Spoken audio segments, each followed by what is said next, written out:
वैधानिक चेतावनी, कमजोर दिल वाले इस कहानी को ना सुने। अटरिया उत्तर प्रदेश का एक शांत गांव, जिसकी सीमाएं 4 जिलों सीतापुर, लखनऊ, हरदोई और बाराबंकी को छूती हैं, जहां धान के खेत और धूल भरी सड़कें एक दूसरे में मिलती हैं।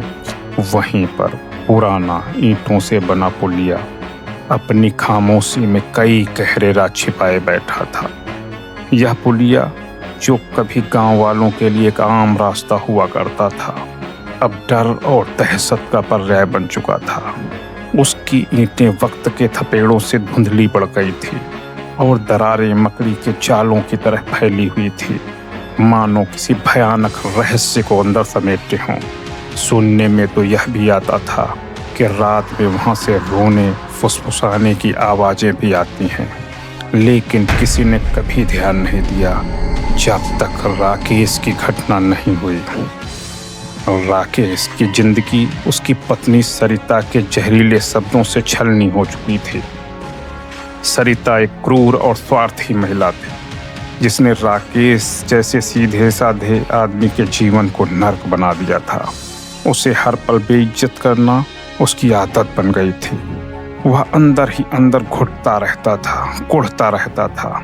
वह मानसिक रूप से इतना टूट चुका था कि इस घुटन में वह हर रात शराब पीकर पुलिया पर जाकर बैठ जाता और अपनी बदकिस्मती पर रोता। एक काली रात, तेज मानसूनी बारिश हो रही थी। बिजली रह रह कर कड़क उठती।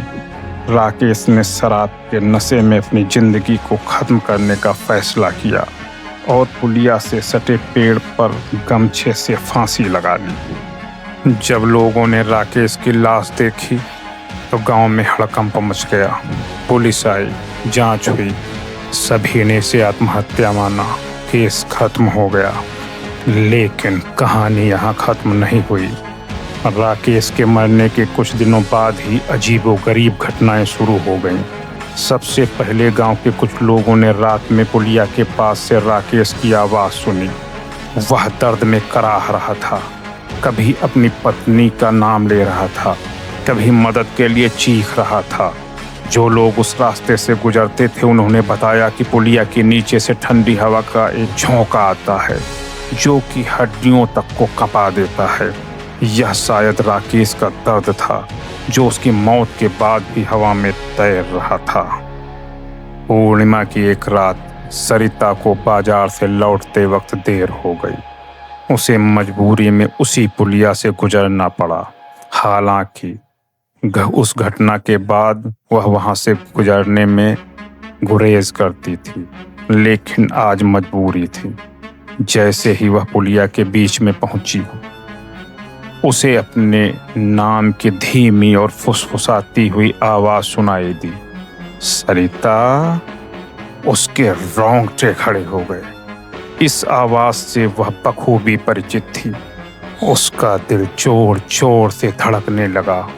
उसने मुड़कर देखा तो अंधेरे में एक धुंधली सी आकृति दिखाई दी। धीमे धीमे आकृति स्पष्ट हुई। सामने राकेश की भयानक आत्मा खड़ी थी। उसका सर कटा हुआ था और उससे ताजा खून टपक रहा था, जो पुलिया की ईंटों पर गिरकर गायब हो रहा था। उसकी आंखें सरिता पर टिकी थीं, जो बदले की आग में भयानक अंगारों की तरह धधक रही थी। सरिता ने भागना चाहा, मगर वह हिल भी नहीं पा रही थी। उसने चिल्लाने की कोशिश की, लेकिन उसकी आवाज गले में ही फंस गई। पसीने में लथपथ सरिता भय से कांप रही थी। उसे अपने सामने राकेश के रूप में मौत नजर आ रही थी।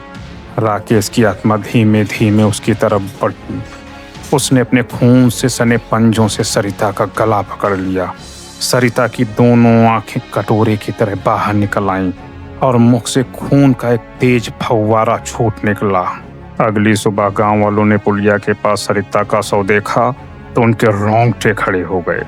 सरिता की लाश छिन्न भिन्न थी एवं पुलिया पर चारों तरफ ताजा खून फैला हुआ था।